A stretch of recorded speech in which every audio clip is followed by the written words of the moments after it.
One of the questions is, to what extent working, mobilizing resources domestically could be benefited by being part of an international network? So it's connected with your reflection about this continuity between working domestically, looking at opportunities domestically, but enhancing your credibility or legitimacy to work transnationally. So I'm opening the floor for your reactions, your comments, and I'm inviting you to help us to really continue exchanging thoughts on this topic. Thank you. Start back here. Thank you very much. I'm Felix Asante from the Institute of Statistical Social and Economic Research of the University of Ghana. I'm talking from a research institute within a university, not 100% the think tank.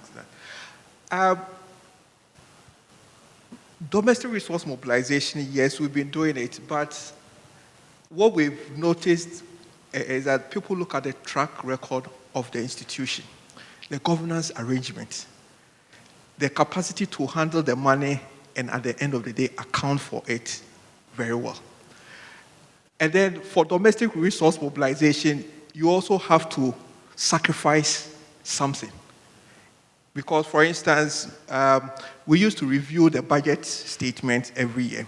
A bank partnered with us, but the bank wouldn't pay the institutes like doing a consultancy. Okay, so it's a give and take. So we sacrifice our time. They also need our name for the big advert so that in terms of social responsibility, they will be seen to be doing something for the society. So it's all an issue of how far can you go sacrificing your time and they also putting in something that is not at a commercial rate and hoping that 5 years, 10 years time, it will be a win for you.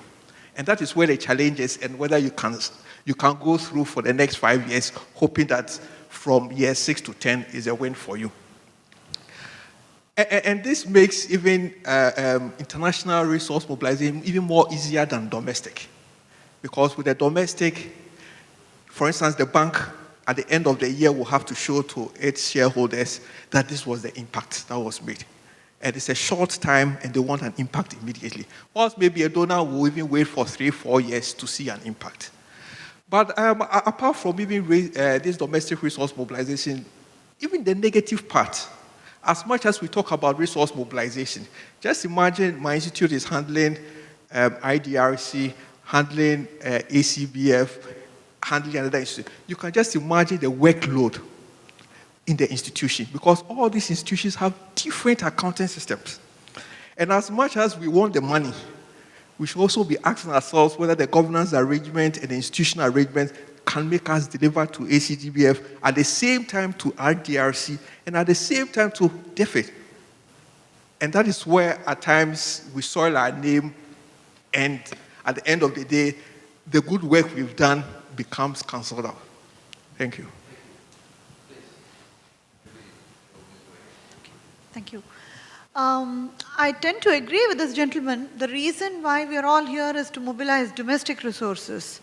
And from what I read from this gentleman's prescription, right, for resource mobilization, engagement is the key word here.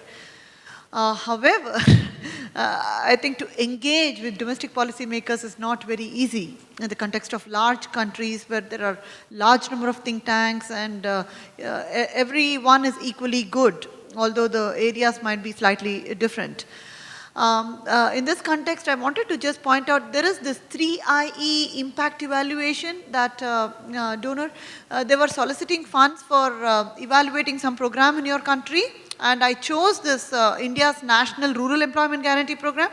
And one of the things that they needed was a letter of support from the ministry that, of which this is a flagship. Which makes sense, right? You want to engage the ministry in this debate, in this research that you want to do. But I did not get a letter of support from this ministry by the deadline that was required to submit this application. So how do you go about engaging? Because I think I can put myself in their shoes. And it's very easy to imagine that they have considerable amount of diffidence about the expected findings from your study, and I've we will most likely say that it's not a useful program, or you increase it substantially, or you scrap it altogether, right? Understandable.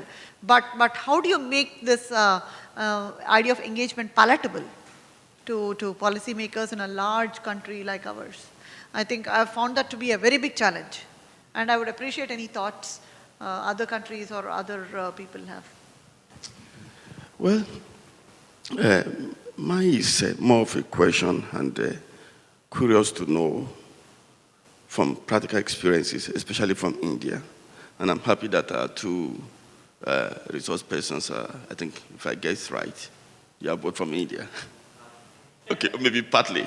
Okay, well, maybe not too far from India, but at least my friend here, okay, she has talked so much about India. You see, in Nigeria, we have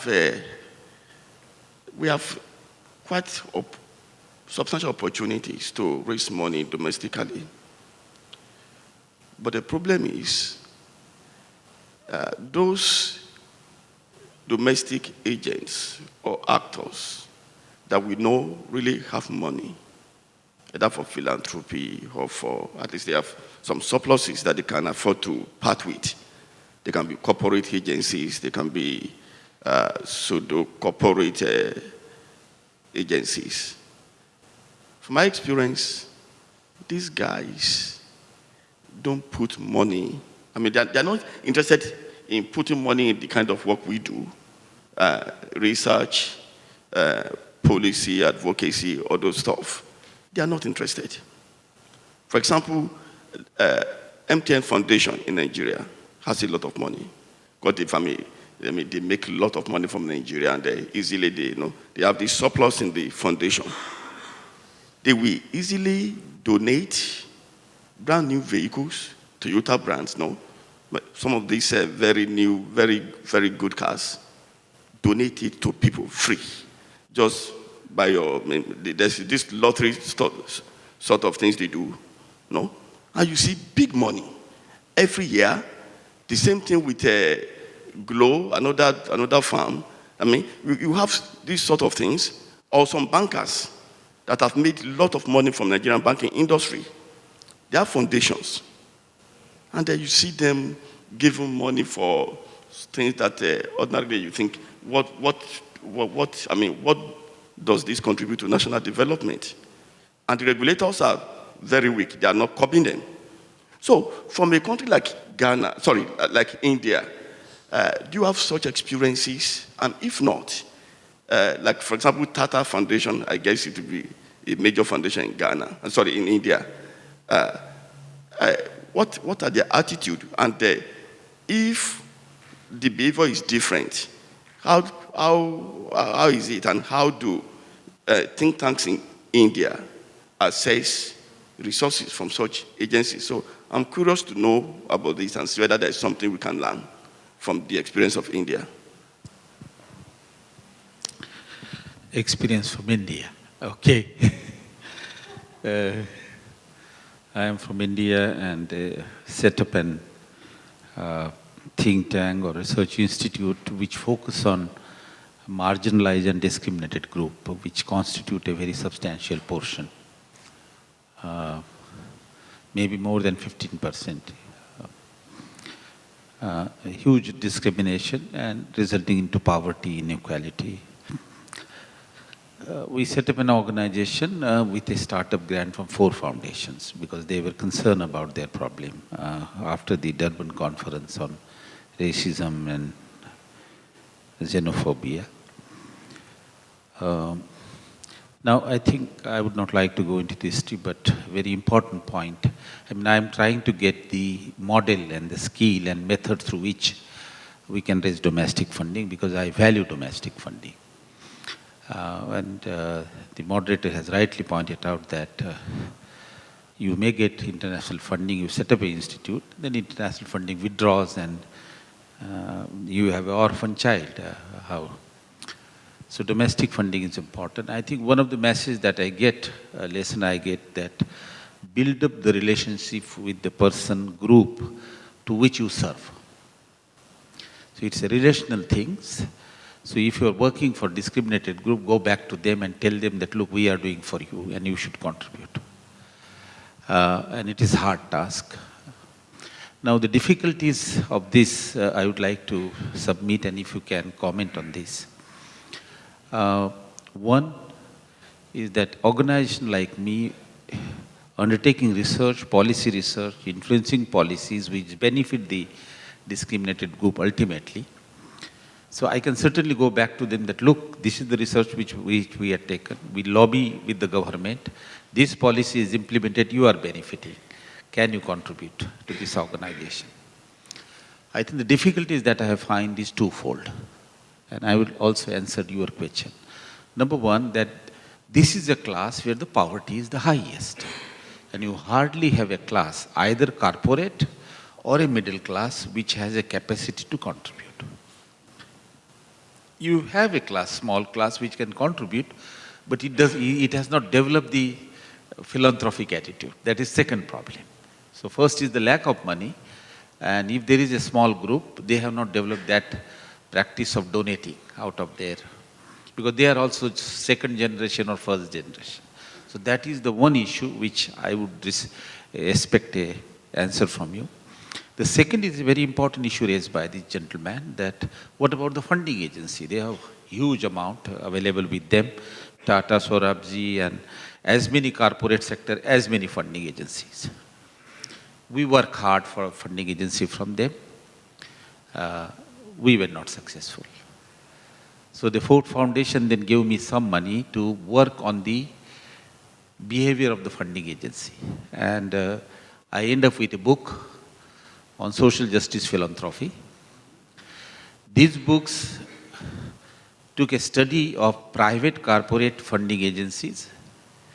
These took individual family-based funding agency. These took government funding agencies. And what we discovered is that the funding agency which has got bulk of the fund and which they donate, they are not interested in issues of discriminations. They look at the problem of discriminated group in a one particular perspective.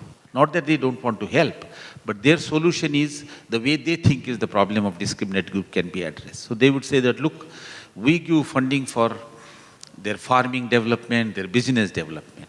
We say, okay, you can give a funding for that, but they also face discrimination in the market. They also face discrimination in education and health. We need to develop a scheme to safeguard against discrimination. Can you give funding?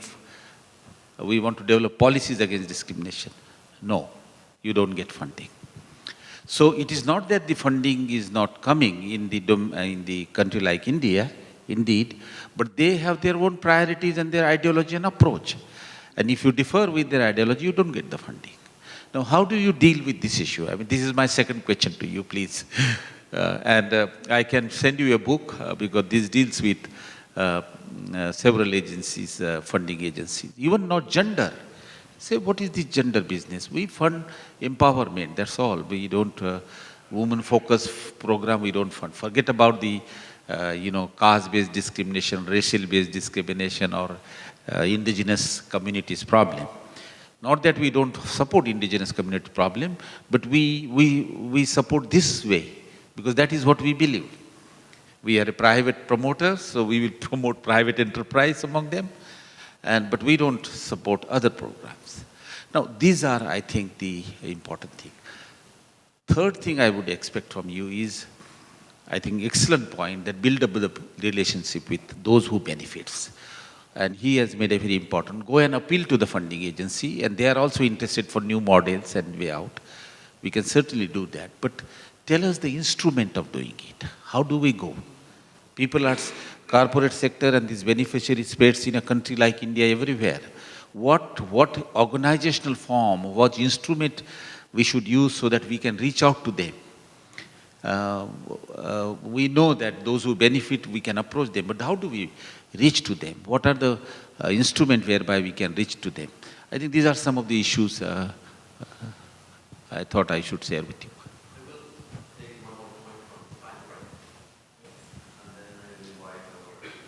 Yes. All right. This is fascinating. I just want to put one story on the table and ask how can you make the work of think tanks and research in particular as appealing. This is the case of Rwanda, the gorillas. You had Jane Goodall spend all her life there, write books, go on television, movies about gorillas in the mist and so on, and that raised one level of funding. You had a whole reporting on CNN and BBC on what was happening to the gorillas because of conflict that raised another source of funding. But the biggest one was a very simple idea, where you have a set of video cameras, you watch the gorillas, you watch when they're being born and you can name them. This is engagement, right? You can name the gorilla being born. And so the question I have is, can one name the research? If you are a private player in a country, policy has an impact on the private activity. So if the private sector can get to that level where you can name the gorilla, then you'll get the funding. So I throw it out as a challenge because I think the gorilla story was quite amazing to me, how much money was raised simply by putting a video camera, linking it to a website where people can watch and pay. And you pay for that gorilla for all their life. It's quite a powerful model, and it raised, for us at least, the question, can research become so appealing that you pay for the research because it's so important to you? But maybe you have examples you can share with us from your work.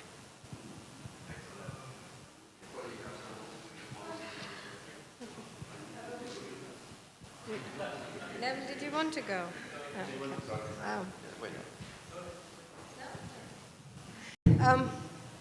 You know, it's a quality group. It's a small group, but you're so far clever than I thought. But no, really good points. Very important points. And there's no easy answer to it. But I can just pick on small examples, and I'll come to the gorilla one in the end. Part of, you see, when we say engagement and building relationship, it's not an overnight exercise. It takes time.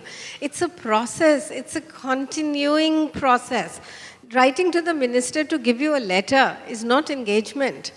I suppose I'm not saying you may not have had, contact with that person before, but I suppose this is the process where getting a letter from a minister is only one part of your relationship with that person, but just expecting something is not necessarily an engagement exercise. And when we talk of engagement, and I'll partly answer the gorilla one here, is getting the stakeholders to work with you, engage with you, getting their buy-in and their ownership early on in the project, not after the gorilla is born. I think that's called relationship building. That is what we say when we talk about fundraising. It is not when you've done the research and then you go out and say, now can I get some funding for the next step of it? Or I've done what I had to do initially on my own. And even the idea behind the research, how do you get that ownership? I mean, I think, our children and all are very clever. When they want something, they make us sometimes feel it was our idea. And I think that's how we do it. It's engaging with people before you actually get into the activity and you reach into a culmination point of it. So that's kind of co-ownership, co-founding, kind of agreeing on even outcomes with those people who are going to be, at the end of the day, beneficiaries of it. Partly, therefore, answering your question, when I said you need to build constituency and raise money from them, those who are going to get the benefit of the research yes, you're right, they're the poor people, so how can they? But it isn't always about money. Those people, there is a role that the poor people can play who you've done this research for because you need a policy change for improving their lives. They can be your resources in terms of stories that you take to the donors who actually then have the cash. They can be your supporters who will help you relay the need and the necessity of what will change for them. They are your, they're your absolute life. They bring your research to life. Are the people who you will change lives of. Then taking these stories and which will make it practical. You see, corporates again, for example, private sector, bottom of the pyramid. Private sector will only do better. They'll make more money, for which they exist is to make more money. So you can't blame them for being profit focused because that's why they are set up. But if they can see that the market that they are selling to, for example, has a bigger buying power, they will invest in it, because at the end of the day, their bottom line has to be better. Corporates, in my experience, never give. They never donate. They invest. They invest because they want a return.